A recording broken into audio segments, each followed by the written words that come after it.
Hello everyone, good morning, good evening, ఎలా ఉన్నారు? Welcome to my channel. War 2 movie review details చెప్పడానికంటే ముందు ఈ సినిమాకి సంబంధించి నాకు ఒక ఆపర్చునిటీ ఇండస్ట్రీకి వస్తూ ఉంది. సో ఇండస్ట్రీకి మంచి రోజులు వచ్చేటటువంటి అవకాశం ఉంది అని చెప్పేసి నాకు అనిపించింది అనమాట. దాంతోపాటు ఏంటంటే ఈ సినిమాకి సంబంధించినటువంటి ఎన్టీఆర్కి సంబంధించినటువంటి రోల్లో ఏంటంటే చాలామందికి కూడా చాలా ప్రశ్నలు వచ్చాయన్నమాట. సో వాటి గురించి ఒకసారి మనం డిస్కస్ చేసి సినిమా రివ్యూ డీటెయిల్స్లోకి వెళ్దాం. సో ఫస్ట్ ఆపర్చునిటీ ఏంటంటే ఈ మధ్యకాలంలో మనందరికీ తెలిసినట్టుగా కొత్త కథలు రావడం లేదు, తర్వాత కథల షార్టేజ్ అయితే ఇండస్ట్రీలో ఉంది. సో దీనివల్ల సినిమాలు తీయడం అనేది కష్టమవుతూ ఉన్నాయి. సినిమా చూడడానికి కూడా పెద్దగా ఇంట్రెస్ట్ చాలామందికి ఉండటం లేదు అనేది ఒక మేజర్ కంప్లైంట్ అనమాట. సో ఈ స్పై యూనివర్స్కి సంబంధించినటువంటి సినిమాలు ఏంటంటే ఈ పర్టిక్యులర్ యాంగిల్ ఏదైతే ఉందో, మనకు స్టోరీస్ దొరకట్లేదు అనేటటువంటి ఇష్యూ ఏదైతే ఉందో దాన్ని ఈ స్పై యూనివర్స్కి సంబంధించినటువంటి సినిమాలు కొంతవరకు అడ్రస్ చేస్తూ ఉన్నాయి. అంటే ఇప్పుడు మనకు ఈ దీంట్లో ఇప్పుడు వార్ కానీ, తర్వాత ఇప్పుడు మళ్ళీ వార్ 2 కానీ, తర్వాత పఠాన్ కానీ, ఇలా సినిమాల వల్ల ఏంటి అని అంటే ఈ స్టోరీస్ ఏదైతే షార్టేజ్ ఉన్నాయో సో దాన్ని ఓవర్కమ్ చేయడానికి ఈ ఫ్రాంచైజ్ కానీ ఈ యూనివర్స్కి సంబంధించినటువంటి సినిమాలు మనకి చాలా యూజ్ అవుతూ ఉన్నాయి. సో అలాంటి పరిస్థితులు ఉన్నప్పుడు ఏంటంటే సినిమా కనుక సక్సెస్ అయితే ఇంకా మరిన్ని సినిమాలు వస్తాయి. సో ఇండస్ట్రీకి చాలా బెటర్ డేస్ వస్తాయి అని చెప్పేసి నేను బిలీవ్ చేయడం జరిగింది. సో అందుకని నాకు కొంత క్యూరియాసిటీతో కూడా ఈ సినిమా మీద కొంత చూడాలి అనేటటువంటి క్యూరియాసిటీ కూడా ఉండే అనమాట. సో దాంతోపాటు ఏంటంటే ఈ మధ్య కాలంలో సినిమాలని డివైడ్ చేస్తూ ఉన్నారు. అన్ని లాంగ్వేజెస్లో సినిమా రిలీజ్ చేసినా కూడా ఏంటంటే ఇది ఒక సౌత్ సినిమా అని, ఇది నార్త్ సినిమా అని చెప్పేసి డివైడ్ చేస్తూ ఉన్నారు. ఎందుకు ముఖ్యంగా అనంటే హిందీ వాళ్ళు సినిమా తీసినప్పుడు హిందీ యాక్టర్స్ హిందీ హీరోస్ ఉండడము, లేదా సౌత్ వాళ్ళు తీసినప్పుడు సౌత్ హీరోస్ ఉండడము. సో ఇలా జరగడం వల్ల ఏంటంటే సినిమాని 2 కేటగిరీలుగా విభజిస్తూ ఉన్నారు. సో ఎక్కువ మంది కనెక్ట్ అవ్వకుండా జరగడం జరుగుతుంది. కాబట్టి ఇప్పుడు నార్త్ నుంచి ఒక హీరో, సౌత్ నుంచి ఒక హీరో రావడం వల్ల ఏంటంటే ఇండియన్ సినిమాగా పుష్ అయ్యేటటువంటి అవకాశం ఉంది. సో దానివల్ల బెటర్ డేస్ వస్తాయి. ఇంతకుముందు తెలుగులో మల్టీ స్టారర్ సినిమాలు వచ్చేటి ఓల్డెన్ డేస్లో, బట్ ఈ మధ్య కాలంలో రావటం లేదు. అంటే ఫ్యాన్ వార్స్ కావచ్చు, ఈక్వల్ ఇంపార్టెన్స్ ఇవ్వాలి, ఆ హీరో యొక్క లెగసీస్ కరెక్ట్గా మెయింటైన్ చేయాలి. సో ఇదంతా డిఫికల్ట్ ప్రాసెస్ కాబట్టి, అదేవిధంగా కథ దొరకాలి. సో ఇదంతా డిఫికల్ట్ కాబట్టి మల్టీ స్టారర్ మూవీస్ కూడా మనకి తెలుగులో ముఖ్యంగా ఎక్కువగా రావటం లేదు. సో మల్టీ స్టారర్ మూవీస్ వస్తే ఏంటంటే ఎక్కువ మందికి రీచ్ అవుతూ ఉంటుంది. సో బడ్జెట్ కూడా ఎక్కువ పెట్టి మంచి క్వాలిటీ సినిమా తీయచ్చు. సో ఎక్కువ మందికి కూడా రీచ్ కావచ్చు. సో ఇండస్ట్రీ కూడా చాలా బాగుంటుంది, చాలా ఎక్కువ సినిమాలు కూడా వచ్చేటటువంటి అవకాశం ఉంది అని చెప్పేసి నాకు ఈ సినిమా మీద ఈ పర్టికులర్ యాంగిల్లో కూడా ఆ క్యూరియాసిటీ కానీ ఆ ఎక్స్పెక్టేషన్స్ కానీ కొంత బాగుండే అన్నమాట. సో దాంతోపాటు ఇప్పుడు క్వశ్చన్స్ ఏంటంటే చాలామందికి కూడా ఎన్టీఆర్ విలన్ రోల్ ప్లే చేశాడని, లేదా ఎన్టీఆర్ రోల్ తక్కువగా ఉందని, ఇంటర్వెల్లో వస్తాడని, లేదా హృతిక్కి ఎక్కువ ఇంపార్టెన్స్ ఉంటుందని చెప్పేసి, లేదా స్క్రీన్ టైం ఎన్టీఆర్కి తక్కువగా ఉంటుందని చెప్పేసి ఇలా రకరకాల క్వశ్చన్స్ వచ్చాయి. దానివల్ల కొంత హైప్ మీద కూడా ఇంపాక్ట్ అయిందనమాట. సో దానికి సంబంధించినటువంటి డీటెయిల్స్ కూడా నేను డిస్కస్ చేస్తాను. సో ఫస్ట్ ఒకసారి స్టోరీ గురించి డిస్కస్ చేస్తాను.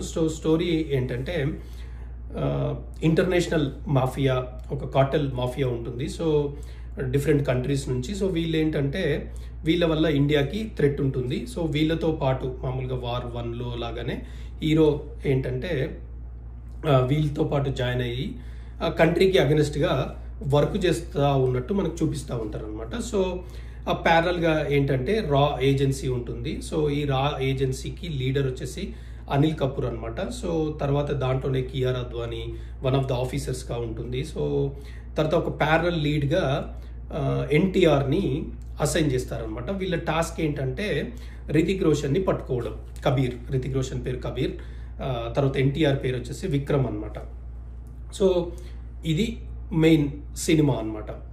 సో తర్వాత నెక్స్ట్ ఏంటంటే ఈ సినిమాకి సంబంధించినటువంటి కొన్ని పాజిటివ్స్ చూస్తాము. పాజిటివ్స్ ఏంటి అని అంటే మీరు ట్రైలర్లో చూసినట్టుగా టెక్నికల్ బ్రిలియన్స్ కానీ, తర్వాత ఒక లావిష్నెస్ కానీ, తర్వాత పెద్ద లొకేషన్స్ కానీ, కెమెరా వర్క్ కానీ ఇవన్నీ కూడా ఎక్కడ కూడా కాంప్రమైజ్ కాకుండా చాలా పెద్ద ఎత్తున కష్టపడి వార్ 1 కెమెరామెన్ ఎవరైతే ఉన్నారో ఆయన ఆస్ట్రేలియన్ కెమెరామెన్ అనుకుంటా, సో బెంజమిన్, ఆయనే వార్ 2 కూడా కెమెరామెన్ అనమాట. సో చాలా కష్టపడి చాలా పెద్ద ఎత్తున ఈ సీన్లన్నీ బాగా వచ్చేటట్టు, సో నేను చెప్పినట్టు లొకేషన్స్ కానీ ఆ రిచ్నెస్ కానీ సో యాక్షన్ సీన్స్ కానీ అవన్నీ కూడా చాలా టాప్ నాచ్గా వాళ్ళు తీయడానికి ప్రయత్నం చేశారు. So that is the main plus of the movies అనమాట. సో నెక్స్ట్ వచ్చేసి తర్వాత సాంగ్ వచ్చేసి ఇప్పుడు రితిక్ రోషన్, తర్వాత next NTR. So you know without any argument or any discussion, these are the best dancers of the industry. So వాళ్ళిద్దరు కలిసి ఒక సాంగ్లో సలాం అనాలి అనేటటువంటి సాంగ్లో డాన్స్ చేయడం జరిగింది. సో ఆ నంబర్ చాలా బాగా ఉంది. తర్వాత ఒకసారి మనం మైనస్లోకి వద్దాం, అంటే ఈ సినిమాలో ఏది బాగా లేదు అనేటటువంటి విషయం ఒకసారి డిస్కస్ చేద్దాము. సో ఏంటి అని అంటే ఇప్పుడు మెయిన్గా స్పైకి సంబంధించినటువంటి సినిమాలో జనరల్గా చాలామంది ఎక్స్పెక్ట్ చేసేటి ఏంటంటే ఒక మిస్టరీని ఎక్స్పెక్ట్ చేస్తూ ఉంటారు, లేదా అంటే ఒక మిస్టరీ ఉంటుంది, లేదా తర్వాత దాంతో పాటుగా ఏంటంటే అక్కడ నుండి ఒక క్యూరియాసిటీ బిల్డ్ అవుతూ ఉంటుంది. అంటే ఆ పర్టికులర్ మిస్టరీ ఎలా చేజ్ చేస్తారు అనేటటువంటిది ఆ క్యూరియాసిటీ బిల్డ్ చేయడానికి ప్రయత్నం చేస్తారు. తర్వాత నెక్స్ట్ వచ్చేసి ఇప్పుడు ఇలాంటి సినిమాలలో ఒక కంట్రీకి థ్రెట్ ఉన్నప్పుడు ఆ పర్టికులర్ థ్రెట్ అనేది చాలా డిఫరెంట్గా చూపించాల్సినటువంటి అవసరం ఉంటుంది. ఇంతకుముందు మనం ఎప్పుడు చూడనటువంటి థ్రెట్ని చూపించినప్పుడు ఏంటంటే మనం ఎక్కువగా ఈజీగా ఎంగేజ్ అయ్యేటటువంటి అవకాశం ఉంటుంది, ఎక్కువగా కనెక్ట్ అయ్యేటటువంటి అవకాశం ఉంది. సో ఈ పర్టిక్యులర్ దాంట్లో ఏంటంటే అదేవిధంగా ఒక థ్రెట్ ఉన్నప్పుడు, కంట్రీ ప్రమాదంలో ఉన్నప్పుడు ఏంటంటే మనకి ఒక ఎమోషన్ బిల్డ్ అయ్యి ఆ పర్టిక్యులర్ ఎమోషన్ వల్ల ఏంటంటే సినిమా అంతా చూడాలి అనేటటువంటి విధంగా ఉండాల్సినటువంటి అవసరం ఉంది. సో ఆ పర్టికులర్ ఎమోషన్ బిల్డ్ అయిన తర్వాత దాని చుట్టూ మిగతా ఆస్పెక్ట్స్ అన్నీ ఉండాలి. బట్ కోర్ ఎమోషన్ అనేది, ఆ కోర్ థ్రెట్ అనేది ఏదైతే ఉందో సో దాన్ని కరెక్ట్గా ఎఫిషియెంట్గా చూపించాల్సినటువంటి అవసరం ఉంది. బట్ ఈ పర్టిక్యులర్ దాంట్లో ద బిగ్గెస్ట్ మైనస్ ఏంటంటే అది ల్యాక్ అయిందనమాట. అంటే జనరల్గా ఇలాంటి సినిమాలలో ఏంటంటే ఆ మిస్టరీని ఫస్ట్ రివీల్ చేయడం కంటే కూడా ఒక ఆ మిస్టరీకి సంబంధించినటువంటి థింగ్స్ ఇంట్రడ్యూస్ చేసేసి తర్వాత ఆ థ్రెట్ ఏదైతే ఉందో ఒక లార్జర్ దాన్ లైఫ్ థ్రెట్ అని చెప్పేసి ఇంట్రడ్యూస్ చేసి తర్వాత దాన్ని కరెక్ట్గా అంటే డైరెక్టర్ అనుకుంటే కాదు కదా, అంటే ఆడియన్స్ నమ్మేటటువంటి విధంగా లేకపోతే ఆడియన్స్ ఫీల్ అయ్యేటటువంటి విధంగా దాన్ని ఎస్టాబ్లిష్ చేసిన తర్వాత దాని చుట్టూ కనుక సినిమా కనుక తీస్తే చాలా సక్సెస్ అయ్యేటటువంటి అవకాశం ఉంది. బట్ ఈ పర్టిక్యులర్ సినిమాలో ఏంటంటే అది మిస్ అయిందనమాట. అంటే హీరో ఏదో చేస్తూ ఉంటాడు, హీరోస్ ఎందుకు చేస్తూ ఉంటాడు అనేది మనకు అర్థం కావడానికే చాలా టైం పడుతుంది. అర్థమైన తర్వాత ఏంటంటే సిల్లీగా అనిపిస్తూ ఉంటుంది అనమాట. సో అది biggest minus of the movie. తర్వాత నెక్స్ట్ ఏంటంటే ఈ టెక్నికల్ బ్రిలియన్స్, తర్వాత టాప్ నాచ్ యాక్షన్ సీక్వెన్సెస్ తీయడానికి ప్రయత్నం చేశారని చెప్పాను కదా. సో దాంట్లో ఏంటంటే ఇప్పుడు లెట్స్ సే మీకు ట్రైలర్లో చూపించినట్టుగా ఫ్లైట్ మీద ఒక ఫైట్ ఉంటుంది. సో ఆ ఫైట్ ఏంటంటే ఇప్పుడు మీరు ఫ్లైట్ మీద ఫైట్ ఉన్నప్పుడు ఏంటి అని అంటే ఒక పర్టిక్యులర్ ఆ సివియారిటీ కానీ ఆ పర్టికులర్ ఇంటెన్స్ కానీ ఏంటంటే బిల్డ్ చేయాల్సినటువంటి అవసరం ఉంటుంది.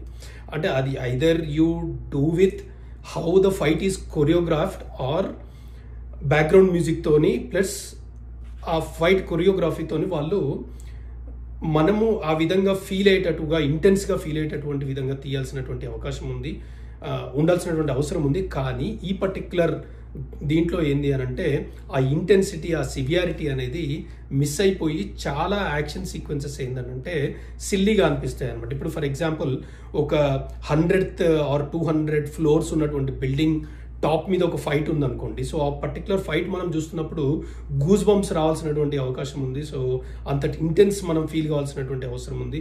సో కావని ఈ పర్టికులర్ సినిమాలో ఏంటంటే ఆ యాక్షన్ సీక్వెన్సెస్ ఏదైతే ఉందో ఎస్పెషల్లీ ఆ ఫ్లైట్ మీద ఉన్నటువంటి సీన్స్ ఇవన్నీ ఏంటంటే మనకంత ఎంగేజింగ్గా, ఎఫెక్టివ్గా, అంత ఇంటెన్స్గా ఫీల్ అయ్యేటటువంటి విధంగా లేవన్నమాట. తర్వాత చాలా వరకు ఏం చేశారనంటే ఆ టెక్నికల్ బ్రిలియన్స్ మీద వాళ్ళు ఫోకస్ చేశారు, కానీ అది ఎంతవరకు అక్కడ ఆప్ట్ అవుతూ ఉంది, ఎంతవరకు ఎంగేజింగ్గా ఉంటుంది అనేటటువంటి దాని మీద వాళ్ళు ఫోకస్ చేయలేదు. తర్వాత ఇంకొకటి ఏంటంటే నేను చెప్పినట్టుగా హీరోస్ మధ్యలో వచ్చినటువంటి స్టోరీ ఏదైతే ఉందో, అంటే ఎన్టీఆర్ ఎందుకు తర్వాత మన హీరోని రితిక్ని ఎందుకు చేస్తూ ఉన్నాడు, సో అలాంటివన్నీ కూడా బాగానే చూపించడం జరిగింది. అయితే కాకపోతే ఏంటి అని అంటే మరి ఏమనుకున్నారో ఏమో తెలియదు కానీ ఇద్దరు ఈక్వల్ అని చెప్పడానికి చాలా గట్టిగా ప్రయత్నం చేశారనమాట. అంటే మీకు యాజ్ పార్ట్ ఆఫ్ ద స్టోరీలో న్యాచురల్గా వాళ్ళిద్దరు ఈక్వల్ అని ఆడియన్స్కి కన్వే చేయడానికి చేస్తే బాగుంటుంది కానీ ఈ పర్టికులర్ దీంట్లో ఏం చేశారు అని అంటే ఏదో కావాలని కొన్ని సీన్స్ కొన్ని డైలాగ్స్ పెట్టేసి ఏంటంటే వాళ్ళిద్దరూ ఈక్వల్ అని చెప్పడానికి అయితే వాళ్ళు ట్రై చేశారు. సో అది నాకు కొంచెం అన్ఆర్టిఫిషియల్గా లేకపోతే ఆర్గానిక్గా లేదు అని నాకు అనిపించింది అనమాట. సో దాంతోపాటు ఏంటంటే చాలా సీన్లు కానీ చాలా డైలాగులు కానీ ఏంటంటే ఇవన్నీ ఎక్కడో మనం చూసినట్టే ఉంది, ఏదో పాత సినిమాలలో చూసినట్టు ఉంది అని అనిపిస్తుంది అనమాట. సో దాంతో పాటు ఇంకొకటి ఏంటి అని అంటే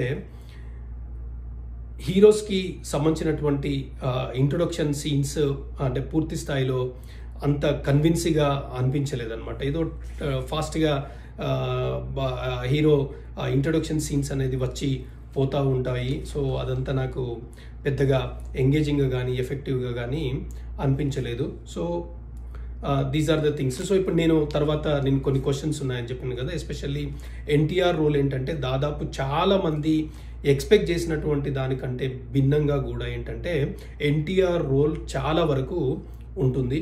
సో కాకపోతే ఏంటంటే ఎన్టీఆర్ నాకు ఎందుకో ఆయన కొంచెం టైర్డ్గా అనిపించింది. అంత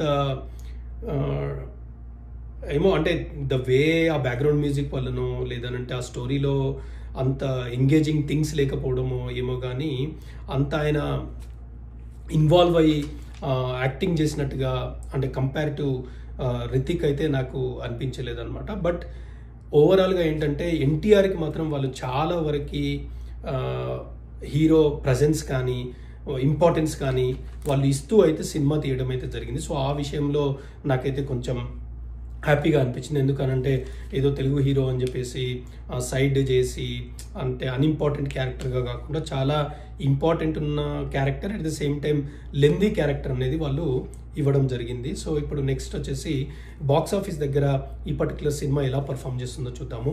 సో ఫ్యామిలీస్ అయితే చూడడానికి అయితే ఆస్కారం లేదు. ఎట్ ద సేమ్ టైం ఇలాంటి సినిమాలు జనరల్గా చూడరు. But the way movie has shaped up or come up దీనివల్ల ఏంటంటే ఫ్యామిలీ ఆడియన్స్ అయితే దూరంగా ఉండేటటువంటి అవకాశం ఉంది. మాస్ ఆడియన్స్కి ఎక్కువగా ఈ సినిమా అర్థమయ్యేటటువంటి అవకాశం లేదు. ఎందుకంటే మేము ముగ్గురం కలిసి సినిమా చూసాము. మాకు అప్పుడప్పుడు ప్రశ్నలు వచ్చి మా అంతటా మేము ఆడ సినిమా జరుగుతుంటే డిస్కస్ చేసుకుంటా ఉన్నాం అనమాట. అంటే అరే ఇదేంటి ఇక్కడేంటి ఇది అదెందుకు ఉంది, అదే ఆయన అలా ఎందుకు చేస్తూ ఉన్నాడు, సో ఇలాంటివన్నీ డిస్కస్ చేస్తూ ఉన్నాం. కాబట్టి మాస్ ఆడియన్స్ అంటే కొంచెం ఎడ్యుకేటెడ్ పీపుల్కి అలా ఉంటే మాస్ ఆడియన్స్కి ఇంకా కనెక్ట్ అయ్యేటటువంటి అవకాశం లేదు, అర్థమయ్యేటటువంటి అవకాశం లేదు. మరి తర్వాత నెక్స్ట్ వచ్చేసి మరి యూత్ వచ్చేసి ఈ సినిమా అంటే మల్టీ స్టారర్ వల్ల కావడం వల్ల లేదనంటే టెక్నికల్ ఎన్హాన్స్మెంట్స్ కానీ ఎక్స్పెక్టేషన్స్ వల్ల కొంత సినిమా చూసేటటువంటి అవకాశం అయితే ఉంది. బట్